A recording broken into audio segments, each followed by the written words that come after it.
నమస్తే నాగేశ్వర్ గారు. హైదరాబాద్లో నిన్న రాత్రి కురిసిన కుంభ వృష్టికి మొత్తం నగరం అంతా కూడా అతలాకుతలం అయిపోయింది సార్. జనజీవనం అంతా అస్తవ్యస్తం అయిపోయింది. ఎక్కడికక్కడ నీళ్లు నిలిచిపోయాయి. ట్రాఫిక్ కిలోమీటర్ల మేర ఆగిపోయింది. ప్రజలంతా చాలా ఇబ్బంది పడ్డారు. సీఎం రేవంత్ రెడ్డి కూడా ఆదేశాలు జారీ చేశారు అధికారులకు, వెంటనే చర్యలు తీసుకోండి అని చెప్పేసి, అప్రమత్తంగా ఉండండి అని చెప్పి, అత్యవసరమైతే తప్ప ప్రజలు ఇళ్ల నుంచి బయటికి రావద్దు అని చెప్పి కూడా ఆదేశించిన పరిస్థితి, పిలుపునిచ్చిన పరిస్థితి కనిపిస్తోంది. సార్, ఎందుకు సార్ హైదరాబాద్ నగరంలో ఈ పరిస్థితి? గతంలో కూడా అప్పుడప్పుడు చూసాం, కానీ ఈ మధ్య తరచూ కుంభవృష్టి పడుతూ ఉంది, నగరం అంతా అతలాకుతలం అయిపోతూ ఉంది. ఎందుకు సార్ నగరాల్లో వరదలు, అర్బన్ ఫ్లడ్స్ మీద మీ అభిప్రాయం? అంటే నేషనల్ డిజాస్టర్ మేనేజ్మెంట్ అథారిటీ కూడా అర్బన్ ఫ్లడింగ్ను కూడా ఒక డిజాస్టర్గా భావించింది. అంటే ఒకప్పుడు మనకు తీర ప్రాంతాల్లో మాత్రమే వరదలు వచ్చేవి, కానీ ఇప్పుడు మహానగరాలు, తీరమే లేని నగరాల్లో కూడా వరదలు వస్తున్నాయి. ఈ వరదలు ఒక్క హైదరాబాద్కే కాదు, మీకు బెంగళూరు, ఢిల్లీ, ముంబై, ఇలా మేజర్ సిటీస్ అంతటా ఇదే ప్రాబ్లం. సో ఇది మీరు అన్నట్లు ఇయర్ అండ్ ఇయర్ పెరుగుతూ వస్తున్నాయి కూడా. అంటే ఇంటెన్సిటీ ఆఫ్ ఈవెంట్స్, అంటే నగరాల్లో ఇలాంటి వార్తలు మనం ఒకప్పుడు ఆ సీజన్లో ఒక్కసారో 2 సార్లు చూసేవాళ్ళం. ఇవాళ వారంలో 2 సార్లు చూస్తున్నాం మనం. మీరు గమనిస్తే ఇదే వార్త దాదాపు వారంలో ఒక 2 టైమ్స్ వస్తుంది. సో ఎందుకు ఈ పరిస్థితి ఏర్పడుతుంది అంటే, మీరు అన్నారు చూడండి కుంభవృష్టి అని. ఈ కుంభవృష్టి అంటే ఎక్స్ట్రీమ్ వెదర్ ఈవెంట్స్ పెరుగుతున్నాయి. ఎక్స్ట్రీమ్ వెదర్ ఈవెంట్ అంటే ఏంటంటే too much rainfall in a two little time in a small area. అంటే అత్యధిక వర్షపాతం కొద్దిసేపట్లో ఒక చిన్న ఏరియాలో పడుతుంది. అంటే ఈ 3 ఫ్యాక్టర్స్ ఉండాలి ఎక్స్ట్రీమ్ వెదర్ ఈవెంట్స్కు.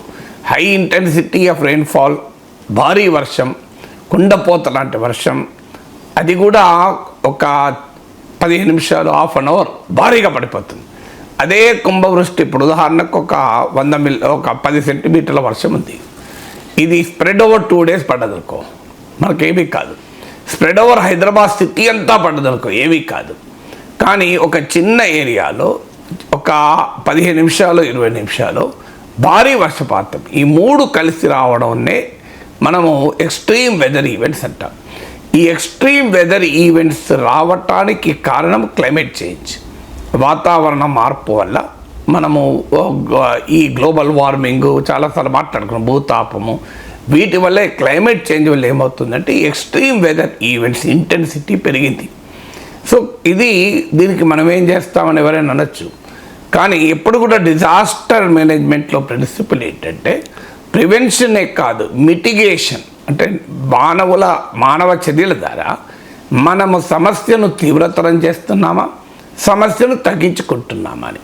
ఆ మాటకొస్తే క్లైమేట్ చేంజ్కే మానవుల చర్యల కారణం. అందులో ఆ క్లైమేట్ చేంజ్ యొక్క ప్రభావం నుంచి మనం మిటిగేట్ అవుతున్నామా లేదా, అంటే తగ్గించుకుంటున్నామా, సమస్యను పెంచుకుంటున్నామని. మన దేశంలోనే ఈ మహానగరాల్లో జరుగుతుంది అంటే మనం పెంచుకుంటున్నాం దాన్ని. ఎలా పెంచుకుంటున్నామని దానికి ఒకటి, ఎకానమీ అనివార్యంగా అర్బనైజేషన్ వైపు దూసుకెళ్తోంది. మనము it is a common phenomenon. ఇప్పుడు 63% of India GDP comes from cities. ఇప్పుడు అంటే మన దేశ జాతీయ ఆదాయంలో 63% నగరాల నుంచే వస్తుంది. అందుకే నగరాలను కాపాడుకోవడం మరీ ముఖ్యమవుతుంది. ఎందుకంటే నగరాలే దెబ్బతింటే మీకు దేశ ఆర్థిక పరిస్థితి తలకిందులవుతుంది. 35% ఆఫ్ ద పాపులేషన్ మీరు నగరాల్లో జీవిస్తున్నారు. ఒకప్పుడు మహాత్మా గాంధీ మాటలు, ఇండియా లివ్స్ ఇన్ విలేజెస్ అనేవాళ్ళు. ఇవాళ ఇండియా లివ్స్ ఇన్ సిటీస్ అనాలి మనం.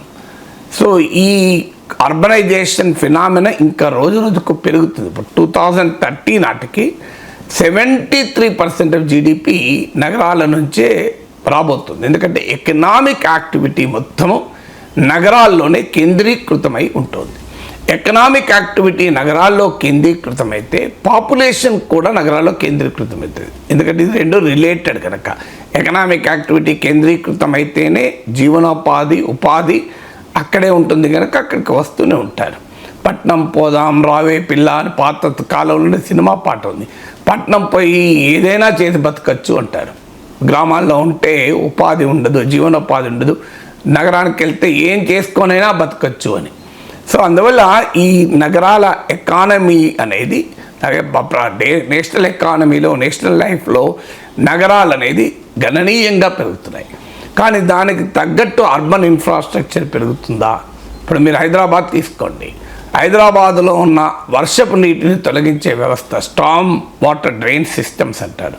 అలాగే హైదరాబాదులో ఉన్నటువంటి సహజ నీటి పరివాహక వ్యవస్థలు, నేచురల్ డ్రైనేజ్, అలాగే హైదరాబాదులో ఉన్నటువంటి నేచురల్ సింక్ అంటే వర్షపు నీరు ఇనికేటువంటి సహజ వ్యవస్థలు, ఇవి వెట్ ల్యాండ్స్ కావచ్చు, గ్రీన్ కవర్ కావచ్చు, వాటర్ బాడీస్ కావచ్చు, ఇవన్నీ కూడా పెరుగుతున్న అర్బన్ ఇన్ఫ్రాస్ట్రక్చర్కు అనుగుణంగా లేవు. అందువల్ల జనాభానమో భారీ వేగంతో పెరుగుతోంది. దానికి తగ్గట్టు డ్రైనేజ్ అండ్ సివరేజ్ ఇన్ఫ్రాస్ట్రక్చర్ పెరగడం లేదు. ఫలితంగా వస్తున్నటువంటి మొదటి సమస్య ఇది. అంటే faster economic growth, faster urban growth అవుతుంది. ఇన్ఫ్రాస్ట్రక్చరల్ డెఫిసిట్ ఏమో భారీగా ఉంది. ఎందుకంటే ఇన్ఫ్రాస్ట్రక్చర్ని బిల్డ్ చేయాలి అంటే అర్బన్ లోకల్ బాడీస్ సాధ్యమే కాదు. నగరాల్లో ఉన్నటువంటి మీకు జిహెచ్ఎంసి లాంటి లోకల్ బాడీస్తో, వాళ్ళకున్న రిసోర్సెస్తో ఈ అర్బన్ ఇన్ఫ్రాస్ట్రక్చరల్ ఛాలెంజ్ను ఎదుర్కోవడం సాధ్యం కాదు. ఇది జరగాలి అంటే పెద్ద ఎత్తున ప్రభుత్వాలు అర్బన్ ఇన్ఫ్రాస్ట్రక్చర్లో ఇన్వెస్ట్ చేయాలి. అందులో ఇవి న్యూ సిటీస్ కావు. ఇప్పుడు హైదరాబాద్ ఉందంటే 400 ఏళ్లకు పైగా చరిత్ర ఉన్న నగరం ఇది. సో ఇది over period of 400 years evolve అవుతూ వస్తుంది. కనుక నువ్వు ఇప్పుడు కొత్తగా కడుతున్న అమరావతి లాంటి సిటీ అయితే 50 ఏళ్ళ తర్వాత వచ్చేటువంటి ఇన్ఫ్రాస్ట్రక్చర్ అవసరాలని కూడా దృష్టిలో పెట్టుకుని కట్టచ్చు. కానీ ఇప్పుడు హైదరాబాద్ నగరంలో అలా సాధ్యం అయ్యే పని కాదు. కనుక మీకు ఎగ్జిస్టింగ్ ఇన్ఫ్రాస్ట్రక్చర్ని కాస్త ఓవర్హాల్ చేయాలి. సో అది జరగడం లేదు. ఇది మొదటిగా వచ్చే సమస్య. దానివల్ల ఏమవుతుందంటే ఇప్పుడు మీకు construction and real estate driven urban growth, నగరాలు ప్రజల జీవన అవసరాలకు అనుగుణంగా పెరగడం లేదు, రియల్ ఎస్టేట్ రంగం అవసరాలకు అనుగుణంగా పెరుగుతుంది. సో మీకు రియల్ ఎస్టేట్కి అనుగుణంగా పెరగడం వల్ల ఏమవుతుందంటే ఇబ్బడి ముబ్బడిగా పెరుగుతూ వస్తుంటుంది. అంటే ఇన్ఫ్రాస్ట్రక్చర్ కూడా కొన్ని ఏరియాలో పెరుగుతుంది. మీరు ఇప్పుడు హైదరాబాద్లో సైబరాబాద్ వెళ్ళండి, ఫైనాన్షియల్ సిటీ డిస్ట్రిక్ట్స్కి వెళ్ళండి, మీరు గూగుల్ ఈ ఉన్న దగ్గర వెళ్ళండి, న్యూయార్క్లో ఉన్నట్టు, మ్యాన్హట్టన్లో ఉన్నట్టు అనిపిస్తుంది. కానీ మీకు చిన్న చిన్న నగరాలు హైదరాబాద్లోని ఇతర ప్రాంతాల్లో లేళ్ళకి వెళ్ళండి, ఎలా ఉంటుందో చూడండి. సో సిటీలోనే వితిన్ ద సిటీ ఒక రకంగా ఉంటుంది. సో ఈ పరిస్థితి రావటానికి ముఖ్యమైన కారణం ఏంటి అంటే నగరాల్లో ఉండేటువంటి బ్లూ అండ్ గ్రీన్ స్పేసెస్ అంటారు. బ్లూ స్పేస్ అంటే వాటర్ బాడీస్, మీకు గ్రీన్ స్పేస్ అంటే చెట్లు, గ్రీనరీ. ఈ రెండు రోజు రోజుకు తగ్గిపోతున్నాయి. అందుకే ఈ మధ్యకాలం ఇప్పుడు బతుకమ్మ కుంటను రివైవ్ చేసి ప్రారంభిస్తున్నారు చూడండి. సో ఒకప్పుడు ఈ మీకు రకరకాల Hyderabad was consider city of lakes, సరస్సుల చెరువుల నగరం ఇది. కానీ ఇవాళ మురికి కుప్పాలుగా మారిపోయాయి, డ్రైనేజ్ కుప్పాలుగా మారిపోయాయి. ఢిల్లీ అయితే యమునా నదినే మురికి కూపంగా మార్చేది. యమునా నదిలో మురికి నురుగొస్తుంది. అంతటి స్థాయిలో మనం వాటర్ బాడీస్ని కంటామినేట్ చేసాం. ఏ దేశం అన్నది? మన దేశము, మన ధర్మంలో పంచభూతాలను మనం పూజిస్తాం దేవుళ్ళలాగా. పంచభూతాలను పూజించడం అనేది హిందూ ధర్మం యొక్క స్వభావం. మీకు భూమి, నీరు, గాలి, ఆకాశము, మనం వీటిని పూజిస్తాం, గౌరవించడం కాదు. భూమాత అంటాం, మనం వాయుదేవుడు అంటాం. మనకున్న మతంలోనే ధర్మంలో. కానీ మనం ఏం చేస్తున్నాం? పంచభూతాలనే పూజించేటువంటి హైందవ ధర్మంలో బతుకుతూ పంచభూతాలను కలుషితం చేస్తున్నాం మళ్ళీ మతం పేరిట. ఇవాళ మీరు ప్లాస్టర్ ఆఫ్ పారిస్తో చేసిన వినాయకుల్ని నగరంలోని వాటర్ బాడీస్లో వేయొద్దు అంటే మా మతంలో ఇన్వాల్వ్ అవుతావా అంటూ ఎంత ఘర్షణ జరుగుతుందో మీరు గమనించండి. సో ఏ ధర్మం మనది? మళ్ళీ పంచభూతాలను పూజించే ధర్మమే. ఇలా పంచభూతాలను నాశనం చేయొద్దు అంటే మా మత స్వేచ్ఛను హరిస్తారా అంటారు. సో మత స్వేచ్ఛను హరించేది ప్రభుత్వాలు కాదు. మతం పేరిట మా పంచభూతాలను సర్వనాశనం చేసుకుంటున్నాం కదా. దీపావళి రోజు క్రాకర్స్ కాల్చి వాయుదేవుణ్ణి కాలుష్యపరచకండి, గ్రీన్ క్రాకర్స్ వాడండి, సమయం తగ్గించుకోండి. మొత్తానికి కాదంటే మా మతంలోనే మీరు అడ్డు తగులుతారా అంటున్నారు. మన మతం చెప్పిందా? మన ధర్మం చెప్పిందా పంచభూతాలను కలుషితం చేయమని? అందువల్ల మానవ జీవన విధానంలో వచ్చినటువంటి మార్పుల వల్ల కూడా ఇవాళ నగరాలు కాలుష్య కూపాలుగా మారిపోతున్నాయి.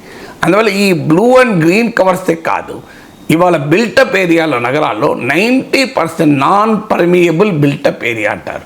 అంటే భూమిలోకి ఇనకటానికి అవకాశమే లేనిది. ఇవాళ నాలాలను ఆక్రమించి నిర్మాణాలు చేస్తున్నాం. హైడ్రా లాంటి సంస్థలు వస్తే దానిపైన యుద్ధాలు ప్రకటిస్తున్నారు.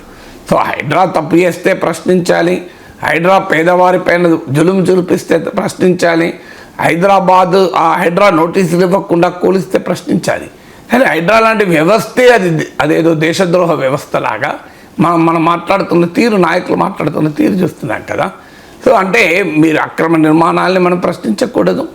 మీరు ఇష్టం వచ్చినట్టుగా సహజ పరివాహక వ్యవస్థ, నీరు పళ్ళ మెరుగు అంటారు, నీరు ఆటోమేటిక్గా నీకు డౌన్కి వెళ్తుంది. కానీ నీటిని అడ్డుకుంటున్నాం మనం. అడ్డంగా అడ్డుకున్న తర్వాత ఎక్కడికి పోవాలి, ఇళ్ళకి రాకపోతే. దీనివల్ల నష్టపోయేది ఎవరు? మళ్ళీ నష్టపోయేది పేదవారు, లోయర్ మిడిల్ క్లాస్. ఇప్పుడు హైదరాబాద్ మొత్తం వరదలు వచ్చినా నాకేమీ కాదు, ఎందుకంటే నేను 19th ఫ్లోర్లో ఉంటాను, హైరైజ్ బిల్డింగ్లో ఉంటాను. నాకేమవుతుంది? ఏమీ కాదు కదా. 19వ అంతస్తులో ఉన్నా నేను. 19వ అంతస్తు దాకా హైదరాబాద్లో అయితే వరదలు రావు కదా. కానీ ఎవరు దెబ్బతింటున్నాడు? ఆ రోడ్డు పక్కన వ్యాపారం చేసుకునే వాళ్ళు అన్యాయం అవుతున్నారు. నేను 19th ఫ్లోర్లో ఉండి నా ఇంట్లోనే ఉన్న స్టూడియోలో నేను బ్రహ్మాండంగా వీడియోలు చేసుకుంటాను. నా జీవనోపాధికి ఏ రకమైన అడ్డంకి లేదు, నా లైఫ్కి ఎలాంటి ఇబ్బంది లేదు. నేను ఆన్లైన్లో బుక్ చేసుకుంటాను. పాపం వాళ్ళు వర్షంలో తడుస్తూ వరదల్లో ఈదుతూ నా ఇంటికి వస్తువులు తెచ్చిస్తారు. రేపు మాపో డ్రోన్ల ద్వారా కూడా తెచ్చిస్తారు. సో నాకేమి బదులు, నా జీవితం బ్రహ్మాండంగా ఉంది. కానీ ఆవేదన ఏంటి? దీనివల్ల ఎవరు దెబ్బతింటున్నారు? ఆ రోడ్డు పక్కన చిరు వ్యాపారి దెబ్బతింటున్నాడు. ఒక చిన్న గుడిసెలోనో చిన్న ఇంట్లోనో ఉండేటువంటి పేదవాడు ఇబ్బంది పడుతున్నాడు. లోయర్ మిడిల్ క్లాస్ ఇబ్బంది పడుతున్నాడు. నడుచుకుంటూ రావాలి, నాకేముంది, కారులో కూర్చుంటాను, ఆ కారు లోపలికి వాటర్ రానంత కాలం నాకు ఇబ్బంది లేదు కదా. ఆ వాటర్ వచ్చే పరిస్థితి వస్తే నేను ఇంట్లోనే ఉంటాను, బయటికే రాను. ఇంట్లో ఉండి నా ఆఫీస్ వర్క్, నా పని చేసుకోవచ్చు, నా జీవితానికి ఇబ్బంది లేదు. అంటే అర్థం ఏంటి? ఈ అర్బన్ డిజాస్టర్ ఒక అప్పర్ మిడిల్ క్లాస్, రిచ్ క్లాస్ని ఏమీ చేయదు. చేసేదల్లా లోయర్ క్లాసెస్ను, ఎకనామిక్ స్టేటాలో దిగువ ఉన్న వారిపైన ఎక్కువ ఇబ్బంది పెడుతుంది. కానీ ఈ పరిస్థితికి కారణం ఆ లోయర్ క్లాస్ కాదు. ఈ లోయర్ క్లాసు పెద్ద ఎత్తున కన్స్ట్రక్షన్ భూమికి వాళ్ళ కారణం కాదు. అంటే వాళ్ళు కారణం కాదు, వాళ్ళు ఏం ఫామ్ హౌజులు కట్టుకొని ఆక్రమించుకోలేదు. వారు పెద్ద పెద్ద భవనాలు నిర్మించుకొని నాలాలను ఆక్రమించుకోలేదు. ఎస్, కొంతమంది నాలాల పైన చిన్న చిన్న ఇల్లు కట్టుకోవచ్చు. వాళ్ళకి మీరు పునరావాసం కల్పించండి, వాళ్ళు అడ్డుకుంటే వాళ్ళ పునరావాసం కల్పించండి. కానీ తప్పు చేసేది ఒకరు, శిక్ష అనుభవించేది మరొకరుగా మారిపోతున్నారు. సో అందువల్ల కాంక్రీట్ అరణ్యాలుగా మారిపోతున్నాయి. ఇంకుడు కుంటలు లేవు. నేను ఎమ్మెల్సీగా ఉన్న రోజుల్లో మాకు ఈ ఇంకుడు కుంటల పైన రంగారెడ్డి కలెక్టర్ ఆఫీస్లో ఒక మీటింగ్ జరిగింది. ఒక రకంగా వర్క్షాప్, ఎమ్మెల్యేలు ఎమ్మెల్సీలు కూడా పిలిచారు. అండ్ ఆఫీసర్స్ అంతా వచ్చారు. ఒక 2 గంటలు అయిపోయాక నాకు ఎందుకో డౌట్ వచ్చింది. అసలు కలెక్టరేట్ ఆఫీస్లో 2 గంటల నుంచి ఇంకుడు గుంటల శాస్త్రీయత, ఇంకుడు గుంటల ఆవశ్యకత పైన కలెక్టర్ మాట్లాడాడు, జిల్లా పరిషత్ CEO మాట్లాడారు, మా ఇన్ఛార్జ్ మినిస్టర్ మాట్లాడాడు. అన్నైనాక నాకు డౌట్ వచ్చి అడిగాను, సరే ఈ కలెక్టర్ ఆఫీస్లో ఎక్కడ ఇంకుడు గుంట ఉందా అంటే లేదని చెప్పినారు. అంటే ఇంకుడు గుంట కలెక్టర్ ఆఫీస్లో ఎక్కడా లేదు, కానీ కలెక్టర్ ఆఫీస్లో కూర్చొని ఇంకుడు గుంటల ప్రాధాన్యత మీద ఉపన్యాసాలు ఇచ్చుకుంటున్నాం. ఎంతటి హిపోక్రసీ మీరు చూడండి. అందువల్ల ఒక ప్రొఫెషనల్ ప్లాన్కి గౌరవం లేదు. ఒక స్టామ్ వాటర్ డ్రైన్ సిస్టమ్ పైన ఎమ్మెల్యేలు, ఎమ్మెల్సీలు, ఎంపీల మీటింగ్ జరిగింది. మీకు IIT నుంచి ఎక్స్పర్ట్స్ని పిలిచారు. వాళ్ళు చాలా ఇంట్రెస్టింగ్గా ప్రపంచ నగరాల అనుభవాలు అవన్నీ కూడా స్లైడ్ షోతో మాకు పవర్ పాయింట్తో ప్రజెంటేషన్ చేస్తున్నారు. ఎంతో విజ్ఞానదాయకంగా ఉంది. వచ్చిన వాళ్ళు urban expert, urban planning experts, అది కూడా IIT ఎక్స్పర్ట్స్, ఇంటర్నేషనల్గా ఉన్న నగరాల అనుభవాలు చెప్తున్నారు. కానీ మన ఎమ్మెల్యేలలో ఎవరు మధ్యలో క్వశ్చన్ అడుగుతాడు, తెలియదు ఒక క్వశ్చన్. ఇంకో MP, ఎమ్మెల్సీ అసలు వీళ్ళు మాట్లాడడం ఎక్కువైపోయింది, ఎక్స్పర్ట్స్నే మాట్లాడియలే. ఒక గంట సేపు చూసాక నేను అసలు మనం ఎక్స్పర్ట్ల క్లాస్ చెప్తున్నామా, ఎక్స్పర్ట్లు చెప్పింది మనం వినడానికి వచ్చామా అని అన్న తర్వాత కాస్త ఇక ఇన్ఛార్జ్ మినిస్టర్ని మీరు ఆగండి అయ్యా, ఆయన వాళ్ళు ఎక్స్పర్ట్ చెప్పండి అన్నాడు. ఎక్స్పర్ట్స్ ఒక అర్ధ గంట కూడా చెప్పలే, సగం మంది ఖాళీ అయిపోయారు. లేని కూడా లేరు. అంటే వాళ్ళకేంటి గోళా ఎమ్మెల్యేలు ఎంపీలు ఎమ్మెల్సీలకు మేము మాట్లాడుతాం పేపర్లో రావాలి. అటు మీడియా వాళ్ళు ఉన్నారు కదా, అంటే చూడు పలానా వాడు మాట్లాడిండో తెల్లారి పేపర్లు రావాలి. ఆ ఎక్స్పర్ట్ చెప్పింది ఇంటే నాకేం లాభం అని. ఇది పొలిటికల్ సిస్టమ్. అంటే ఒక ప్రొఫెషనల్ ఎక్స్పర్టీస్కి విలువ ఇవ్వని, మాకే అన్నీ తెలుసని ఆలోచించి మేమే మాట్లాడాలి, మేము చెబితే ఎక్స్పర్ట్ తినాలి అనే రాజకీయ వ్యవస్థలో మనం బతుకుతున్నాం. కొన్ని విషయాల్లో it is not political leadership కాదు. పొలిటికల్ లీడర్షిప్ ఇవ్వాలి. ఇప్పుడు స్టామ్ వాటర్ డ్రైన్ ఎలా ఉండాలని మన హైదరాబాద్ ఇన్ఛార్జ్ మినిస్టర్ చెప్తే కరెక్టా? హైదరాబాద్ ఇన్ఛార్జ్ మినిస్టర్ ప్రజల నుంచి వచ్చిన ఫీడ్బ్యాక్ ఆధారంగా ఒక లీడర్షిప్ ఇవ్వాలి. చేయాల్సింది ప్రొఫెషనల్ ఎక్స్పర్ట్ చేయాలి. కానీ మన పొలిటికల్ కల్చర్ ఎలా చేయదు, అన్నీ నాకే తెలుసు అనుకుంటారు. అది నీటిపారుదల ప్రాజెక్ట్ డిజైన్ అయినా నేనే చెప్తా, అది దేవాలయం వాస్తైనా నేనే చెప్తా, శిల్ప సంపద అయినా నేను, అది నగర అభివృద్ధి ప్రణాళికైనా నేనే చెప్తాను. నేను చెప్తాను విను అంతే. ఈ political culture, top down political culture వల్ల కూడా అర్బన్ ప్లానింగ్ ఎఫెక్ట్ అవుతుంది. So urban land use policy అని ఉంటుంది. అంటే దేనికి రెసిడెన్షియల్ యూజ్కు ఎంత ల్యాండ్ వాడాలి, ఇండస్ట్రియల్ యూజ్కి ఎంత వాడాలి, సివిక్ ఇన్ఫ్రాస్ట్రక్చర్కి ఎంత వాడాలి. ఇప్పుడు అది ఎక్కడన్నా ఉందా? ఇష్టం వచ్చినట్టుగా ల్యాండ్ యూజ్ పర్మిషన్లు ఇచ్చేస్తారు పొలిటికల్ ఇన్ఫ్లుయెన్స్లతో, డబ్బుల ప్రభావంతో. లేదనుకుంటే ఏమైనా పొరపాటున కాస్త ల్యాండ్ మిగిలింది అంటే ప్రభుత్వం ఆక్షన్ చేస్తుంది. దాని నుంచి డబ్బులు కావాలి, దాని నుంచి రేషన్ బియ్యం ఇవ్వాలి. వీళ్ళు ఇచ్చే ప్రజల గొంతమ్మ కోరికలకు, ఓట్ల కొరకు ప్రభుత్వాలు ఇచ్చే హామీలు తీర్చడానికి విలువైనటువంటి ప్రభుత్వ భూముల్ని అమ్మకానికి పెట్టాలి. ఇది కదా, ఇది మన డెమోక్రసీ పేరిట జరుగుతున్న దుర్మార్గం ఇది. సో డెమోక్రసీలో ఇర్రెస్పాన్సిబిలిటీ ఉంటే ఇట్లే ఉంటుంది. మనం ఎక్కడ పోతున్నాం? సో అందువల్ల ఇప్పుడు మీకు ప్రపంచంలో మహానగరాలు చూడండి, అర్బన్ ఫారెస్ట్రీ అని ఉంటుంది. అంటే నగరం మధ్యలో మంచి చిక్కని అడవి ఉంటుంది. అది దానివల్ల లాభం ఏంటి అంటే పర్యావరణం, అర్బన్ ఎన్విరాన్మెంట్ బాగుంటుంది. ఇప్పుడు మన దగ్గర అర్బన్ ఫారెస్ట్ ఎక్కడ ఉందా? ఉన్న చెట్లు నరికేసుకుంటున్నాం, 100 ఏళ్ల కింద చెట్లు. చెవల దగ్గర చెట్లను చూడండి, 100 సంవత్సరాల కింద ఉన్న చెట్లను కూడా మనం తెగ నరికేస్తున్నాం, బనియన్ ట్రీస్ అన్నింటినీ. అవి historical evidence, hundreds of years కిందటి. అందువల్ల ఏం జరుగుతుంది అంటే, మరి ఇది food and agriculture organisation FAO urban agriculture ఉండాలని చెప్పింది. అంటే నగరం మధ్యలో ఒక పెద్ద కూరగాయల గార్డెన్ ఉండాలి. ఉందా హైదరాబాద్లో మీరు ఎక్కడన్నా? ఒక నగరం మధ్యలో ఒక పెద్ద కూరగాయల గార్డెన్ ఉంటే ఏం లాభం అంటే, వాటర్ అక్కడ ఇరికిపోతుంది, ఒకటి లాభం. 2 గాలి ఫ్రెష్ అవుతుంది మొక్కల వల్ల. 3 మంచి కూరగాయలు, ఫ్రెష్ వెజిటబుల్స్ దొరుకుతాయి మనకు. తర్వాత ప్రజలకు, అర్బన్ పూర్కి ఉపాధి దొరుకుతుంది. అలాగే మీకు సరసమైన ధరలకు కూరగాయలు దొరుకుతుంది. ఎక్కడ ఉందా? ఒకప్పుడు మీరు హైదరాబాద్ చుట్టూ ద్రాక్ష తోటలు, మల్లెపూల తోటలు ఉండేవి. ఇప్పుడు ఎక్కడన్నా ఉన్నాయా?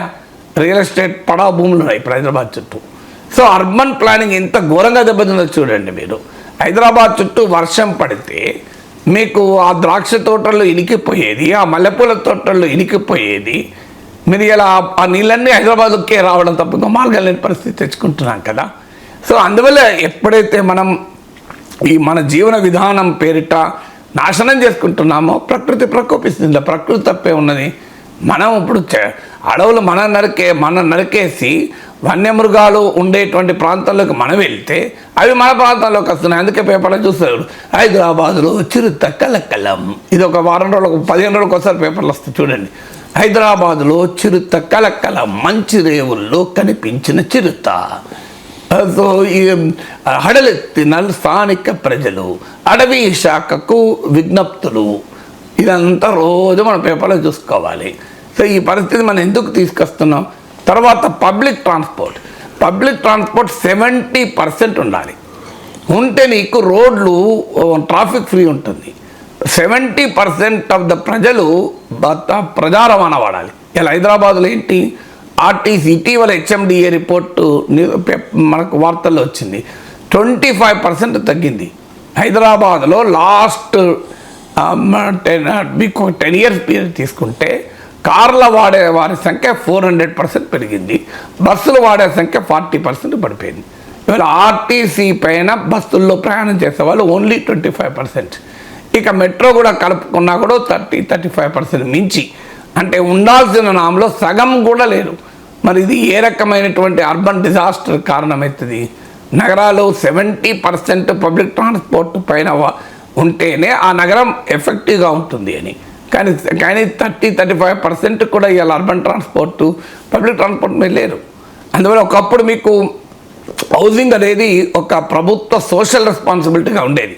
మీరు హైదరాబాద్ నగరంలో చూడండి, మీకు నిజాం టైంలోనే వరదలు వస్తే నిర్వాసితులకు కాచిగూడ ప్రాంతంలో మీకు ఇండ్లు కట్టి పెట్టారు ఆ రోజుల్లోనే. తర్వాత మనకు Kukatpally housing board, Mozamjahi market, Mozamjahi housing board, మీరు మౌలాలి హౌసింగ్ బోర్డు, మీకు ఇక్కడ సంజీవరెడ్డి నగర్లో హౌసింగ్ బోర్డులు, ఎన్ని హౌసింగ్ బోర్డులు ఉండేవి చూడండి. లాస్ట్ 20-30 ఇయర్స్లో హైదరాబాద్ నగరంలో వచ్చిన ఒక్క హౌసింగ్ బోర్డు కాలనీ చూపెట్టింది నాకు. మీకు Bagh Lingampally housing board, LIG, MIG, HIG అని. ఎందుకు? ప్రభుత్వాలు గృహ నిర్మాణ బాధ్యత నుంచి బయటికి వెళ్ళి రియల్ ఎస్టేట్ కప్పచెప్పేశారు. అందుకే హైదరాబాద్ నగరంలో పెద్ద పెద్ద విల్లాలు వెలుస్తున్నాయి, ఆకాశ హర్మ్యాలు వెలుస్తున్నాయి, కానీ సామాన్య మధ్యతరగతి వర్గానికి ఇండ్లు కాలనీలు లేవు. ఒకప్పుడు ప్రభుత్వమే ప్రోత్సహించే హౌసింగ్ బోర్డు ద్వారా ప్రోత్సహించిన కాలనీలే కదా నేను చెప్పిన మీకు. మొత్తం హైదరాబాద్ అంతటా కూడా కూకట్పల్లి, సంజీవరెడ్డి నగర్, మౌలాలి, బాగ్లింగంపల్లి, ముజుందాయి మార్కెట్, ఇవన్నీ కూడా హౌసింగ్ బోర్డు నాకు ఇమీడియట్గా గుర్తొచ్చినాయి చెప్పాను. ఇంకా నాకు గుర్తురానికి కూడా ఉండొచ్చు కదా. సో ఇవన్నీ ఇన్ని హౌసింగ్ బోర్డులు చెప్పి ఎక్కడ పోయింది అంటే ప్రభుత్వాలు వ్యాపారాలు చేస్తున్నాయి, భూములు అమ్ముకుంటున్నాయి. ప్రభుత్వాలు వ్యాపారాలకే ఉపయోగపడుతుంది, పెద్ద పెద్ద రియల్ ఎస్టేట్ బిల్డర్లకు. ప్రభుత్వాలు మధ్యతరగతికి ఇల్లు కావాలి, పోనీ ప్రైవేట్ వారి ద్వారానే ఎంకరేజ్ చేయాలి, అభ్యంతరం లేదు. ప్రభుత్వం కట్టదు, అఫోర్డబుల్ హౌసింగ్ కింద స్కీములు ఇచ్చి ప్రభుత్వం ఎంకరేజ్ చేయొచ్చు, ఇబ్బంది ఏమి లేదు కదా. మనం అందువల్ల ప్రజల రైట్ టు హౌసింగ్ కూడా ఒక ఫండమెంటల్ రైట్ అనేది మనం మర్చిపోతున్నాం. మన ప్లానింగ్లో ఉండేటువంటి లోపం అంటే స్ట్రక్చరల్ ప్రాబ్లమ్స్కు స్ట్రక్చరల్ సొల్యూషన్స్ వెతకాలి, కానీ ప్రాబ్లమ్స్కు సొల్యూషన్ వెతక మనం ప్రాబ్లం పెంచుకుంటాం. ఇంతకుముందు మనం క్లాసిక్ ఎగ్జాంపుల్ హైదరాబాద్లో చూసాం కదా, కిందికి వేలాడుతున్న కేబుల్ వైర్లు, టీవీ కేబుల్లు కావచ్చు, ఇంటర్నెట్ కేబుల్ వైర్లు కావచ్చు. పరిష్కారం ఏంటి? వాటి పైకి కట్టాలి. వాళ్ళకి కట్టడం లేదు, కట్టకపోతే వాళ్ళని తీసుకెళ్ళి పోలీస్ స్టేషన్లో పెట్టి జైలు ఎత్తో వాళ్ళే కడతారు.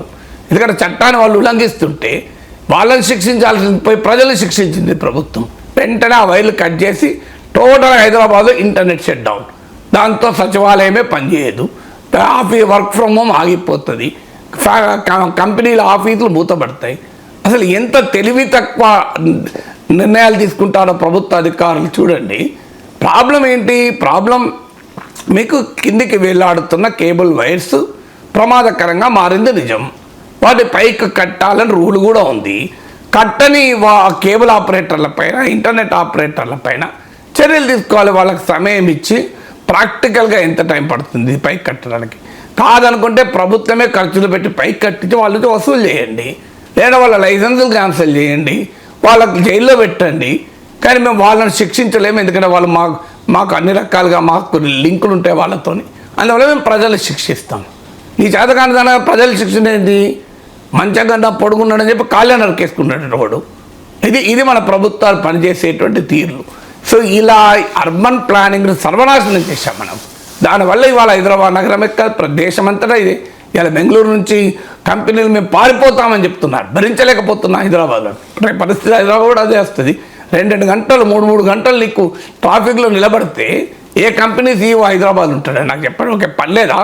కార్లో కూర్చొని 2-3 గంటలు పనిచేసి ఉండాలని CEO కోరుకుంటాడా? సో ఈ రకంగా నగరం పోతే పెట్టుబడులు వస్తాయా? ఉపాధి దొరుకుతుందా? సో దీనికి పరిష్కారం ఏంటి? పరిష్కారం డీకంజెషన్ విధానం. ఇప్పుడు మీరు చిన్న చిన్న టౌన్లను కూడా డెవలప్ చేశారనుకోండి, మీకు చిన్న డబ్బులు IT హబ్బులు అని చెప్పి ఖమ్మంలో, వరంగల్లో పెట్టారు, కానీ ఏ రకమైన IT జాబ్స్ వచ్చాయి అక్కడ? సో ఇవాళ అర్బన్ మొబిలిటీ పెరిగింది, రహదారులు పెరిగాయి, కొత్త ఎయిర్పోర్ట్లు వస్తున్నాయి. మీరు అంతటా కాన్సన్ట్రేషన్ మొత్తం హైదరాబాద్ ఎందుకు ఉండాలండి? మీకు వరంగల్లో ఒక సిటీగా డెవలప్ చేయండి, కరీంనగర్ ఒక సిటీగా డెవలప్ చేయండి, హైదరాబాద్ చుట్టూ శాటిలైట్ సిటీస్ డెవలప్ చేయండి. శాటిలైట్ సిటీ అంటే పూర్తి ఇన్ఫ్రాస్ట్రక్చర్తో కూడుకున్న అదొక నగరం. స్కూళ్ళు, హాస్పిటళ్ళు, రిక్రియేషన్ సెంటర్లు, మార్కెట్లు అన్నీ ఉండాలి అక్కడ. ఉంటే అదొక సిటీ. మీకు హైదరాబాద్ రాను కూడా రాడు, వాళ్ళు అక్కడే ఉంటారు ఆ సిటీలోనే. ఎప్పుడో అవసరం ఉన్నప్పుడు హైదరాబాద్ వస్తారు. ఇవాళ కనెక్టివిటీ పెరిగింది, టెక్నాలజీ పెరిగింది, ఇదేం అసాధ్యం కాదు కదా. Plan city, totally new city plan చేసుకోండి. సో ఇది శాటిలైట్ సిటీస్ నిర్మించుకోవచ్చు మనం. మన ఇక్కడ ఆలోచన ఉందా? ఇక్కడ రాజకీయాలే రోజు కదా, వీళ్ళు వాళ్ళని తిట్టు వాళ్ళు వీళ్ళని తిట్టుకుంటే సరిపోతుంది కదా. సో అందువల్ల అర్బన్ ఏరియాలో మాస్టర్ ప్లాన్స్ ఇవాళ 38% ఆఫ్ రాష్ట్ర రాజధానులకు మాస్టర్ ప్లాన్లే లేవు. మాస్టర్ ప్లాన్ అంటే అర్థం ఏంటి? ఒక 50 ఏళ్ల తర్వాత ఉండే అవసరాలకు అనుగుణంగా నగర నిర్మాణ ప్రణాళిక రూపొందించాలి. 50% ఆఫ్ స్టాట్యుటరీ టౌన్స్ అంటే మున్సిపల్ టౌన్స్కు ఇలా మాస్టర్ ప్లాన్స్ లేవు ఇండియాలో. ఇక అవి ఎట్లా డెవలప్ అయితే చెప్పండి. ఎవరికి దోచినట్టు వాడు అడ్డగోలుగా కట్టుకుంటూ పోతాడు, ఏ అనుమతులు లేకపోయినా కడతాడు, అధికారులు చూస్తూ ప్రేక్షక పాత్ర పోషిస్తారు. తర్వాత అంతా అయిపోయినాక హైడ్రా లాంటి వ్యవస్థలు కూలుస్తామంటారు. మరి పర్మిషన్లు ఎవరిచ్చారండి? ఇష్టం వచ్చినట్టుగా పర్మిషన్లు ఇచ్చినటువంటి అధికారులను తీసుకెళ్ళి 4 ఏళ్ళు జైల్లో పెట్టండి. ఆ సంతకం పెట్టినోడు ఉంటాడు కదా, ఎట్లా సంతకం పెట్టాడు? అసలు ఒక్కసారి నలుగురిని జైల్లో పెడితే మంత్రి ఫోన్ చేసినా కూడా వాడు సంతకం పెట్టాడు. ఆ ధైర్యం ఎవరికి ఉన్నది? మనం అంతా అందరం కలిసి నగరాలను నాశనం చేసుకుంటూ ప్రకృతి ప్రకోపించింది. సో ఆకాశానికి చిల్లు పడిందా అని వార్తలు రాసుకోవడానికి పనికొస్తుంది. Right sir. ఇక ఇవాళ నుంచి ఆంధ్రప్రదేశ్ అసెంబ్లీ సమావేశాలు జరగబోతూ ఉన్నాయి. వైఎస్ఆర్ కాంగ్రెస్ పార్టీ సభ్యులు ఈసారి కూడా సభకు వెళ్ళడం లేదు. వైసీపీ దీనికి సంబంధించి ఒక నిర్ణయం కూడా తీసుకుంది, మండలికి మాత్రమే హాజరవుతూ ఉన్నారు. అండ్ వైసీపీ సభ్యులకు చర్చకు అవకాశం ఇస్తాను, నన్ను గౌరవించకపోయినా పర్వాలేదు, నా స్థానానికి గౌరవం ఇవ్వండి అంటూ స్పీకర్ అయ్యన్న పాత్రుడు విజ్ఞప్తి చేస్తూ ఉన్నారు సార్. వాళ్ళని రమ్మని అడుగుతూ ఉన్నారు. ప్రభుత్వం కూడా చెప్తోంది వైసీపీ రావాలి సభకు అని చెప్పేసి. సో జగన్ నేను రాను అసెంబ్లీకి అంటూ ఉన్న ప్రభుత్వం కానీ తెలుగుదేశం పార్టీ సభ్యులు కానీ స్పీకర్ కానీ పదే పదే రా అంటూ ఉన్నారు సార్. అసలు ఉద్దేశం ఏంటి? అండ్ జగన్ ఎందుకు భయపడుతూ ఉన్నారు? అసెంబ్లీకి వెళ్ళడానికి భయపడుతూ ఉన్నారా? రాజకీయాల్లో ఎవరికి భయపడరు. ఎవరి వ్యూహాలు వాళ్ళకు ఉంటాయి. చంద్రబాబు నాయుడు జగన్ భయపడడు, జగన్ చంద్రబాబు నాయుడు భయపడడు. అలా అనుకుంటే రాజకీయాల్లోనే ఇంతకాలం ఉండలేదు. అందువల్ల భయపడతారని అనుకోను. సో దీనికి ఆయన వెళ్ళడంలే మనం చాలాసార్లు చెప్పుకున్నాం. జగన్కు ఉన్న వ్యక్తిగత అహం అడ్డం వస్తుంది. ఎందుకంటే ఉన్న సభ్యులు 11 మంది. ఇప్పుడు స్పీకర్ నన్ను గౌరవించకండి, నా స్థానాన్ని గౌరవించండి అంటాడు. స్పీకర్ ఎందుకు గౌరవించకూడదు? సో ఆయనే చెప్పుకుంటున్నాను నన్ను గౌరవించకండి అని. స్పీకర్ సంగతి తెలుసు కదా, మన ఆయన ఎలా వివాదాస్పదంగా మాట్లాడతారని. ఉప ముఖ్యమంత్రి పవన్ కళ్యాణ్ సభలో రిక్వెస్ట్ చేశాడు. మనకు స్పీకర్ ఉద్దేశించి పవన్ కళ్యాణ్ మాటలు గుర్తుంటాయి కదా. సో అందువల్ల మా స్పీకర్ స్థానంలో కూర్చున్న వ్యక్తి నన్ను గౌరవించాల్సిన అవసరం లేదు అనే పరిస్థితి ఎందుకు వస్తుంది? స్పీకర్ స్థానంలో ఉన్న వ్యక్తి చాలా అందరి గౌరవాన్ని పొందిన వ్యక్తి ఉండాలి కదా. సో మనకు తెలుసు ఆంధ్రప్రదేశ్లో జరుగుతున్న రాజకీయం. ఎవరు అధికారంలో ఉంటే ప్రతిపక్షంలో వాళ్ళు అవమానిస్తారు. జగన్ ముఖ్యమంత్రిగా ఉన్నప్పుడు ఇలాగే చేశాడు. ఇందులో తేడా ఏమీ లేదు. వీళ్ళు అధికారం ఉన్నప్పుడు తెలుగుదేశం వీళ్ళు ఇదే చేస్తారు. రేపు మళ్ళీ మారితే మళ్ళీ అదే శరామామూలే. ఆంధ్రప్రదేశ్కు ఉన్న దౌర్భాగ్యం అది. రాష్ట్రం ఒక గొప్ప రాష్ట్రం, ప్రజలు చాలా ఎంటర్ప్రెన్యూరల్ ప్రజలు. అన్ఫార్చునేట్లీ రాజకీయం సమాజాన్ని నాశనం చేసి పడేస్తున్నాయి. రాజకీయము ప్రజల జీవితాలను నాశనం చేయకూడదు, ప్రజల్లో విద్వేషాలు పెంచకూడదు, ప్రజల్లో ఒక పోటీతత్వాన్ని పెంచాలి, ఒక ప్రగతి కాముకల్ని చేయాలి. కానీ సమాజాన్ని ఒక శత్రు సైన్యాలుగా మోహరింప చేసుకొని ఇక రోజు వేరే ఆలోచనే లేదు, మేము కొట్టుకుంటాం అనే స్థాయికి రాష్ట్రాన్ని పట్టుకొస్తే రాష్ట్రం ఎట్లా అభివృద్ధి అవుతుందండి? ప్రపంచంలో అనేక దేశాలు ఉన్నాయి. సౌత్ కొరియా ఇలా ఉందా? సింగపూర్ ఇలా ఉందా? జపాన్ ఇలా ఉందా? అమెరికా ఇలా ఉందా? అమెరికాలో కూడా రాజకీయాలు ఉన్నాయి కదా, డెమోక్రట్లు రిపబ్లికన్లు. మరి ప్రపంచంలో మహానగరాలను చూసి రోజు పాఠాలు నేర్చుకుంటామంటారే, అక్కడ రాజకీయం అలా ఉందా? సింగపూర్ వెళ్ళొచ్చారు ఇంతకుముందు ముఖ్యమంత్రి గారు, జగన్మోహన్ రెడ్డి లండన్ వెళ్ళొచ్చారు, చంద్రబాబు నాయుడు గారు సింగపూర్ వెళ్ళొచ్చారు. మీకు అక్కడ మీకు సింగపూర్లో లండన్లో రాజకీయాలు ఇలా ఉన్నాయా? అందువల్ల అన్ఫార్చునేట్లీ పవన్ కళ్యాణ్ అన్నట్లు రాష్ట్రం అన్న భావన కూడా లేదు, కులం అనే భావన తప్ప. ఆ స్థాయికి తీసుకొచ్చిన తర్వాత ఇక ఆ విద్వేషము వీధుల్లోనే పరిమితం అవుతుందా? ఒకరినొకరు ముఖ్యమంత్రి ప్రతిపక్ష నేత ఒకరినొకరు చూసుకోలేని పరిస్థితి కదా. ఒక శత్రువులు కూడా కనీసం ఒకరినొకరు మాట్లాడుకుంటారేమో, కానీ ముఖ్యమంత్రి ప్రతిపక్ష నేత మధ్య సంబంధాలు ఆ స్థాయిలో ఉంటే ఇక ఆ సమాజం ఎలా డెవలప్ అవుతుంది? ముఖ్యమంత్రి ప్రతిపక్ష నేత ఇద్దరు కూడా రాష్ట్రం కొరకు ఆలోచిస్తున్నామని చెప్పేవారే కదా. అంత ద్వేషము, అంత తీవ్రమైన ఉన్న పరిస్థితుల్లో ఉంటే ఎలా అవుతుంది? ఇది ఇవాళ జరుగుతున్నది ఏం కాదు. జగన్మోహన్ రెడ్డి ఉన్న సమయంలో చంద్రబాబు నాయుడు అవమానించిన తీరు మనం చూశాం కదా. అవమానిస్తున్న సమయంలో జగన్మోహన్ రెడ్డి ఆనందపడడం కూడా చూశాం కదా. వారించాలి కదా. ఆ రోజు జగన్మోహన్ రెడ్డి కనుక చంద్రబాబు నాయుడు అవమానించిన వారిపైన చర్య తీసుకొని ఉంటే వల్లభనేని వంశీ పైన కొడాలి నాని పైన జగన్మోహన్ రెడ్డి గౌరవం పెరిగేది కదా. కానీ చేశారా? ఎంజాయ్డ్ ఇట్ కదా. ఇప్పుడు చంద్రబాబు నాయుడు తెలుగుదేశం వాళ్ళని వారించడం లేదంటే ఎట్లా వారిస్తాడు? సో అందువల్ల ఆ స్థాయికి తీసుకొచ్చారు. ఇవాళ కూడా మీరు స్పీకర్ స్టేట్మెంట్ పేపర్లో చదవండి జాగ్రత్తగా. ఎమ్మెల్యేగా నీకు అవకాశం ఇస్తా, చూడండి అది ఎమ్మెల్యేగా అవకాశం ఇస్తా అంటే ఎమ్మెల్యేగా అవకాశం ఇస్తా అంటే ఏంటిది? నేను తగ్గిస్తా అని చెప్పడమే కదా. జగన్మోహన్ రెడ్డి ఒక ఓన్లీ ఎమ్మెల్యేనా? పోనీ ఆయనకు ప్రతిపక్ష నేత హోదా లేదు, నేను ఒప్పుకుంటా. మీరు ఇవ్వడం లేదు, 10% అనే నిబంధన పెడతాం, అది వేరే డిబేట్. కానీ నేను ఒక పక్ష నేత కదా, ప్రధాన ప్రతిపక్ష నేత కాకపోవచ్చు, statutory leader of the opposition మీరు గుర్తింపు ఇవ్వడం లేదు. కానీ is a leader of a party కదా, other then that of government. మరి ఆయన సాధారణ ఎమ్మెల్యే ఎట్లయితాడు? ఒక పక్ష నేతగా నీకు అవకాశం ఇస్తాను అన్నాడు ఆ స్పీకర్. ఒక పక్ష నేత అనాలి కదా. ప్రతి గ్రూప్కు ప్రతి పార్టీకి ఒక ఫ్లోర్ లీడర్ ఉంటాడు. ఫ్లోర్ లీడర్కు సమయం వేరుంటుంది, ఎమ్మెల్యేలకు సమయం వేరుంటుంది.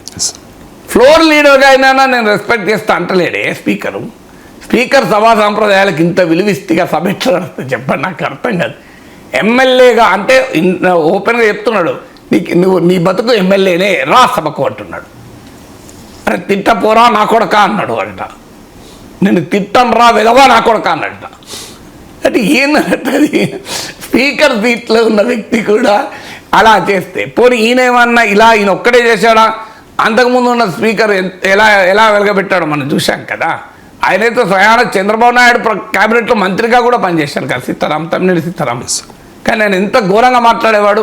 జగన్మోహన్ రెడ్డి ఆ ప్రేమాభిమానాలు పొందటానికి ఏ స్థాయికి దిగజారే స్పీకర్ పదవిలో ఉన్న వ్యక్తి కూడా మాట్లాడాడు కదా. సో తమ్మినేని సీతారాం మాట్లాడాడు, ఇప్పుడు ఆయన బదులు మాట్లాడుతున్నాడు. అందువల్ల సభాపతులకు కూడా ఉందాతనం ఏం లేదు. సభాపతులు కూడా కబడ్డీ ఆడతాం అంటున్నారు. ఇక కబడ్డీ ఉంటుంది, అసెంబ్లీ లిక్కే ఉంటుంది చెప్పండి. సో అందువల్ల ఎందుకు పిలుస్తున్నారు? ప్రతిపక్షం లేని సభ ప్రజాస్వామ్యానికి వన్నతేదు. కారణాలు ఏదైనా సభను నడిపించాల్సిన బాధ్యత, మొదటి బాధ్యత అధికార పక్షం పైన ఉంటుంది. మీరు బిజినెస్ రూల్ చూడండి. Who is the leader of the house? Chief minister కదా. Chief minister is the leader of the house. Speaker belongs to the ruling party. మీరు స్పీకర్ సభాపతికి, సభా నాయకునికి సభ నిర్వహణలో మొదటి బాధ్యత ఉంటుందా ఉండదు? అది మీరే చెప్పండి. ఒకరు సభాపతి, ఇంకొకరు సభానాయకుడు, ఒకరు లీడర్ ఆఫ్ ద హౌస్, ఒకరు presiding officer of the house. వీళ్ళిద్దరూ కూడా అధికార పార్టీకి చెందిన వాళ్ళే ఉంటారు. మరి అధికార పార్టీ పైన ప్రత్యేక బాధ్యత ఉంటుంది ఆ సభ బాగా నడిపించాలని. అంటే సభ నడిపించడానికి డెమోక్రటిక్ ప్రిన్సిపల్ ఏంటి? Opposition represents the view other then that of the government కనుక దానికి ఆ ప్రాధాన్యత ఇవ్వాలి అని సుప్రీంకోర్టు అన్నది. మనం ఎక్కడ ఇస్తున్నామా? ఇవ్వాలని కాదు. జగన్మోహన్ రెడ్డి ముఖ్యమంత్రి ఉన్నప్పుడు ఇవ్వలేదు, ఇప్పుడు చంద్రబాబు నాయుడు ముఖ్యమంత్రి ఉన్నప్పుడు కూడా ఇవ్వలేదు. తేడా ఏమీ లేదు, షరా మామూలే. దర్ ఇస్ నో డిఫరెన్స్ అంట. నేను వీళ్ళైనా వాళ్ళైనా ఒకే రకంగా వివరిస్తున్నారు. తలా పాపం తిలా పిడకడు, తిలా పాపం తలా పిడకడు అది ఉంటారు కదా, అలా ఉంది ఇప్పుడు పరిస్థితి. ఇందులో ఎవరు మీలో తప్పు చేయని వాడు ఎవరో చెప్పండి రాయి కొట్టడానికి అని సినిమా పాటలు చూడండి. ఇందులో ఎవరిని తప్పు పట్టాలి, ఎవరిని రైట్ అనాలి? ఇవాళ జగన్మోహన్ రెడ్డి బాధితుడు, అంతకుముందు నిందితుడు, అంతకుముందు చంద్రబాబు నాయుడు బాధితుడు, ఇవాళ ఆయన నిందితుడు. తేడా ఉన్నదండి ఇలా. సో ఇది సైకిల్ కదా, సైకిల్ అటు తిరిగి ఉంటుంది.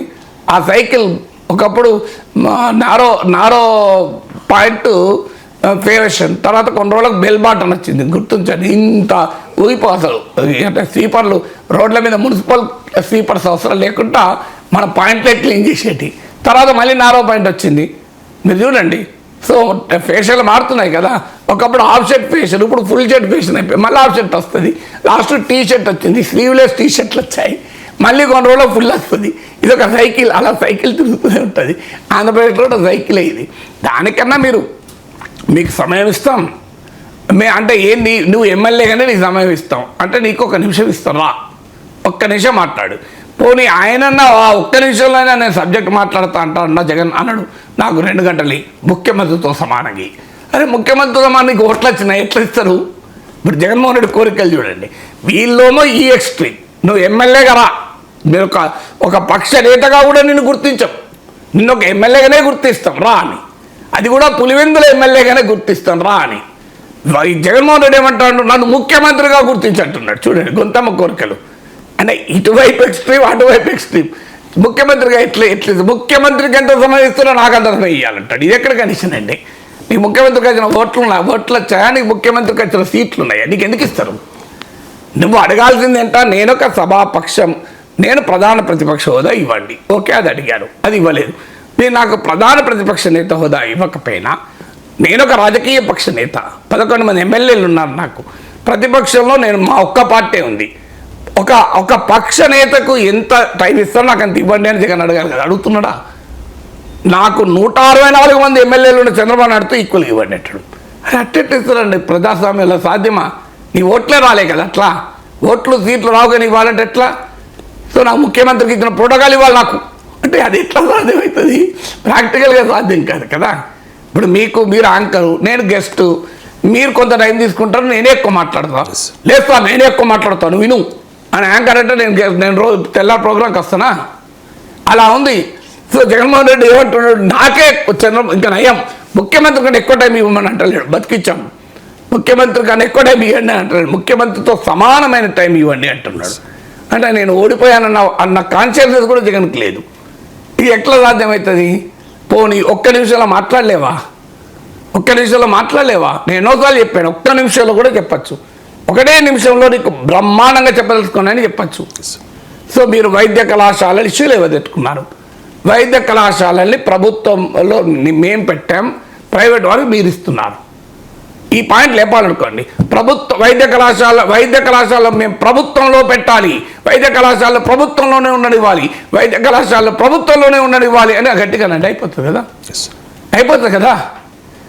సో మోక్షం లభిస్తుంది కదా. నాకు ఒక కథ ఉన్న చూడండి, ఒక అతను మహా పీసినారి, జీవితంలో ఎవ్వరికి ఏమీ చేయలే, పుణ్యకార్యం అనేది ఏమీ చేయలే, కానీ జీవితం అంతా తన కొరకే బతికాడు. అలాంటి వాడు నరకానికి పోవాలి కదా అనుకున్నారు ఎవరు, కానీ స్వర్గానికి పోతాడు, వైకుంఠానికి వెళ్తాడు. అలా వైకుంఠానికి ఎట్లా వెళ్ళాడు అని దేవతలు అడుగుతారు మహానుభావ శ్రీ మహావిష్ణు దగ్గరికి వచ్చి. వాడు మహాలోభి పిసినారి, జీవితం అంతా తన కొరకే బతికాడు, సమాజానికి ఏమీ ఉపయోగపడలేదు, మరి అయినా మీరు అతన్ని వైకుంఠానికి ఎలా తీసుకెళ్తున్నారు అని చెప్పి విష్ణు దూతలు వస్తే యమదూతలు వచ్చి అడుగుతారు, ఇది ఇతను నరకానికి రావాలి, మాయంబడి పంపేయండి అంటే విష్ణు దూతలు ఏమంటారో తెలుసా? ఆయన కొడుకు నారాయణ, ఇతను నోట మాట పోయే సమయంలో, ఇక చివరి జీవం పోయే సమయంలో తాను దాచిన బంగారం అంతా ఎక్కడుందో కొడుకు చెప్పడానికి నారాయణ నారాయణ నారాయణ అని 3 సార్లు కొడుకును పిలిచాడు. కొడుకును పిలిచిన ఆ శబ్దము నారాయణ శబ్దం గనక ఆయన వైకుంఠానికే అర్హుడు అని చెప్పి వైకుంఠానికి తీసుకెళ్తారు విష్ణుదూతలు. అంటే నీవు మనస్ఫూర్తిగా అనకపోయినా నారాయణ నారాయణ నారాయణ అని 3 పదాలు వాడితే నువ్వు వైకుంఠానికి ప్రాప్తి దొరికింది కదా. అందువల్ల ఒక ప్రతిపక్ష నేత లేదా ఒక రాజకీయ నాయకుడికి ప్రజల పక్షాన మాట్లాడడానికి గంటసేపు స్పీచ్లు అవసరం లేదు. ఒక్క 3 పదాలు వాడండి. వైద్య కళాశాలలు ప్రభుత్వ రంగంలో ఉండాలి. 3 వైద్య కళాశాలలు ప్రభుత్వ రంగంలో ఉండాలి. అయిపోయింది కదా, 10 seconds మైక్ కట్ చేస్తాడు, చైనా పత్రం కట్ అంటాడు, అయిపోతుంది. ఏం అయిపోతుంది కదా. రైతులకు గిట్టుబాటు ధర కావాలి, అయిపోతుంది.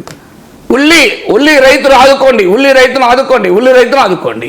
దీనికి గంటసేపు స్పీచ్ అధ్యక్ష నేను ముఖ్యమంత్రిగా ఉన్న రోజుల్లో ఉల్లికి ఈ రకంగా చేశాను, అధ్యక్ష చంద్రబాబు నాయుడు రైతుల కడుపు కోతలు చూస్తున్నాడు, గంటసేపు ఉపన్యాసం ఇవ్వాలంటాడు జగన్. అలా వాళ్ళు ఎందుకు ఇస్తారండి? వాళ్ళ 164 మంది ఎమ్మెల్యేలు ఉన్న వాళ్ళకి ఏం పర్లేదు వాళ్ళకు. అలా 164 ఎమ్మెల్యేస్ ఉండి జగన్మోహన్ రెడ్డి వాయిస్తుంటే శాసిస్తుంటే పడి ఉండాలని అంటే జగన్మోహన్ రెడ్డి ఎట్లా సాధ్యమవుతుంది? అది ప్రాక్టికల్గా సాధ్యం కాదు కదా. సో నువ్వు సభకొచ్చు మైక్ అధ్యక్ష ఉల్లి రైతు ఆదుకోండి కట్ అంటాడు. మళ్ళీ అధ్యక్ష ఉల్లి రైతులు ఆదుకోండి, మైక్ లేదు, అధ్యక్ష ఉల్లి రైతులు ఆదుకోండి అని 4 సార్లు అనండి. అధ్యక్ష ఉల్లి రైతుల ఘోష చెప్పాలంటే నాకు అవకాశం ఇస్తలేదు, నేను వెళ్ళిపోతున్నా అని చెప్పి బయటకు రా. అప్పుడు ఉల్లి రైతులంతా చూడండి జగన్మోహన్ రెడ్డి మా కష్టాల గురించి మాట్లాడుతా అంటే వాళ్ళకి సమయం ఇస్తలేదు, అన్యాయం కదా అని అనుకోరు ఉల్లి రైతులు. నీకు ప్రజల దగ్గరకు అవుతారు కదా. ఇది కూడా లేదు మీకు. అందుకే ఒక ఉదాహరణ చెప్పాను. ఒక బెన్ జాన్సన్ అనే పరుగు runner, 100 metre running race commentary చెప్పాలి.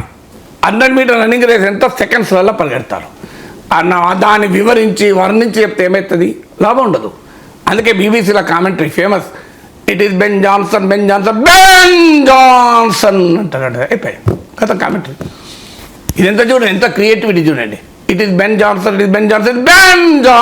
అంటాడు, ఎందుకంటే 100 మీటర్ దాటిపోతాడు. దట్ ఈస్ ద కామెంటరీ కదా. మీకు మొత్తం కనబడాలి. ఇప్పుడు అయ్యా మా జగన్మోహన్ రెడ్డి గారు, మీరు ఒక ఆ మహాభారతం చదవండి ఒకసారి.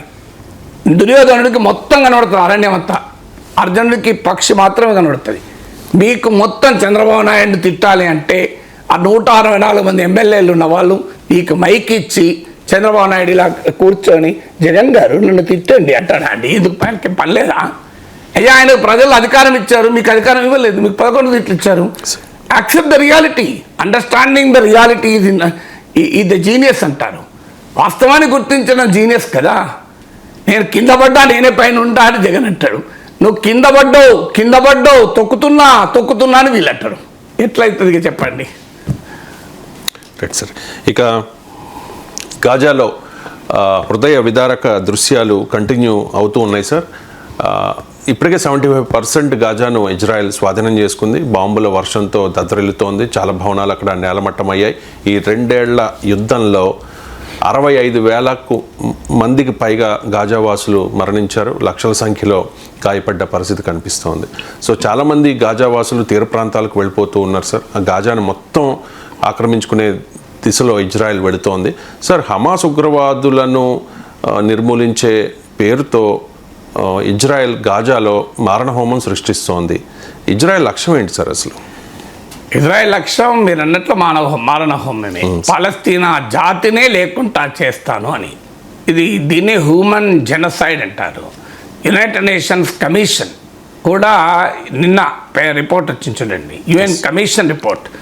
గాజాలో ఇజ్రాయెల్ మానవ మారణహోమం జరుపుతోంది అని. స్టార్వేషన్, ఆకలి కేకలు, ఆకలితో పిల్లలు చనిపోతున్నారు. అసలు అంత భయంకరమైనటువంటి మారణహోమం. ఏమంటున్నారు? హమస్ ఉంది అని.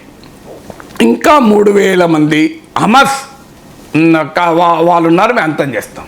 ఇజ్రాయెల్కి అర్థం కావాల్సిందంటే హమస్ ఒక సంస్థ కాదు, హమస్ ఒక ఆలోచన. మనుషులు చెప్పగలవు, ఆలోచన చెప్పగలవా? ఏంటి ఆలోచన? పాలస్తీనా ప్రజల మా దేశం అనే మాకు దేశం ఉండాలి, మాకు భూభాగం ఉండాలి, మేము ఒక స్వతంత్ర దేశంగా మనుగడ సాధించాలి. ఎందుకంటే ఇప్పుడు ఇజ్రాయెల్ ఉన్నది కూడా ఒకప్పుడు పాలస్తీనా దేశమే. ఈ మొత్తం ప్రాంతం ఇజ్రాయెల్, గాజా, వెస్ట్ బ్యాంకు ఇదంతా కూడా ఒకప్పుడు పాలస్తీనా కంట్రీ చరిత్రలో. అప్పుడు ఆ పాలస్తీనా కంట్రీలో యూదులకు ఒక హోమ్ల్యాండ్ కావాలని ప్రపంచవ్యాపితంగా యూదులు ఇది మా అన్సిస్ట్రల్ ల్యాండ్ అని చెప్పి అక్కడొచ్చి సెటిల్ అయ్యి యూదులకు ఒక దేశాన్ని ఏర్పాటు చేసుకున్నారు. అసలు దేశం పేరు పాలస్తీనా చరిత్రలో. సో ఇప్పుడు పాలస్తీనా పరిస్థితి ఏంటంటే గాజా ఒక చిన్న ముక్క, వెస్ట్ బ్యాంక్ ఒక చిన్న ముక్క. సో ఈ పరిస్థితి వచ్చిన తర్వాత మీకు ఆ చిన్న ముక్క కూడా మేము లేకుండా చేస్తాం, మీకు భూమి పైన నిలబడే చోటే లేకుండా చేస్తాం. ఇది ఇజ్రాయెల్ ప్రయత్నం. కానీ ఈ చరిత్ర ఏం చెప్పింది? 2006 వరకు కూడా ఇలాగే ఆక్రమించుకుంది ఇజ్రాయెల్. లాస్ట్కు అనివార్యమై గాజాను ఖాళీ చేసి మేనేజ్ చేయలేక అప్పుడు ఎలక్షన్ జరిపితే హమస్ ఎన్నికల్లో గెలిచింది. అంటే హమస్ని చంపేసేయగలిగిందా? ఇప్పుడు ఇంతవరకు ఇజ్రాయెల్ ఈ 60-70 ఏళ్లలో పాలస్తీనా అనే భావన, పాలస్తీనా అనే ఆలోచనను చంపగలిగిందా? ప్రాక్టికల్గా జరగదు. అది నెతన్యాహు కూడా తెలుసు. ఇజ్రాయెల్లో ఉన్న ప్రధాన ప్రతిపక్షాలన్నీ ఘోషిస్తున్నాయి ఇది సాధ్యం కాదని. కానీ నెతన్యాహుకు యుద్ధం అవసరం. ఎందుకంటే యుద్ధం లేకపోతే ఆయన అధికారం పోతుంది. యుద్ధము లేని మరుక్షణం ఆయన పవర్లో ఉండడు, ఆయన జైల్లో ఉంటాడు. ఎందుకంటే ఆయన పైన అవినీతి ఆరోపణలు ఉన్నాయి, కోర్టుల్లో విచారణ జరుగుతోంది. మరుక్షణం అసలు పార్లమెంట్ ఎన్నికలు జరిగితే నెతన్యాహు ఓడిపోతాడు. అందుకని ఆయన పవర్లో ఉండాలి కనుక యుద్ధం. మీరు గమనించారు, ఒక్క హమాస్ మీద జరిపాడా? వాళ్ళ మద్దతు ఇస్తున్నానని హిజ్బుల్లా లెబనాన్ పైన జరిపాడు. వాళ్ళ మద్దతు ఇస్తున్నామని చెప్పి యమన్ పైన జరిపాడు, హూతీలపై. నిన్న కూడా యమన్ పైన దాడి చేశాడు. వాళ్ళ మద్దతు ఇస్తున్నామని ఇరాన్ పైన దాడి చేశాడు, ఇరాక్ పైన దాడి చేశాడు. పోనీ అక్కడికైనా వాళ్ళందరూ మద్దతు ఇస్తున్నారు కనుక దాడి చేశావు. మళ్ళీ సిరియాపై కూడా దాడి చేశాడు కదా పోయి. తర్వాత సిరియా ఆఖరి ఖతార్పై కూడా దాడి చేశాడు. ఖతార్ ఏమైనా మీడియేటర్, అమెరికా మిత్ర దేశం. నువ్వు వదిలింది ఎవరిని చెప్పండి ఇంతవరకు? ఇజ్రాయెల్ ఎవరిని వదిలింది? సో ఖతార్ అయితే నీకు ఇజ్రాయెల్ పైన ఏ దాడి చేయలేదు కదా. ఖతార్లో హమాస్ ప్రతినిధులు ఉన్నారని చెప్పి దాడి చేశావు. రేపు హమాస్ ప్రతినిధులు ట్రంప్ చర్చలకు పిలుస్తాడు అనుకున్నాం. అమెరికా పోతారు, అక్కడ అమెరికాపై కూడా దాడి చేస్తారా ఇజ్రాయెల్?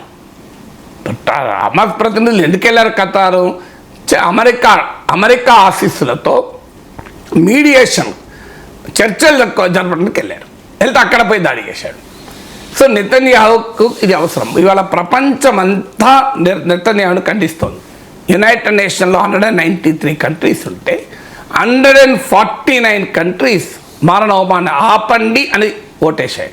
అన్ఫార్చునేట్లీ భారతదేశంతో సహా 18 దేశాలు అబ్స్టైన్ అయ్యాయి. 2 దేశాలు ఆ తీర్మానాన్ని వ్యతిరేకం ఉంటాయి. ఒకటి ఇజ్రాయిల్, తన మీద తాను వేసుకోదు కదా ఎట్లాగో. రెండోది అమెరికా. ఇంత ఐసోలేషన్ ప్రపంచంలో ఇజ్రాయిల్ ఐసోలేట్ అయిపోయింది. అమెరికా మిత్ర దేశాలు, బ్రిటన్, అసలు ఇజ్రాయిల్ సృష్టికర్త బ్రిటన్. ప్రపంచ యుద్ధాల సమయంలో ఇజ్రాయిల్ యూదులకు అరబ్ ప్రాంతంలో, పాలస్తీనా ప్రాంతంలో ఒక దేశాన్ని ఏర్పాటు చేసింది బ్రిటన్. ఇలా బ్రిటన్ మేము పాలస్తీనా గుర్తిస్తామంటున్నారు.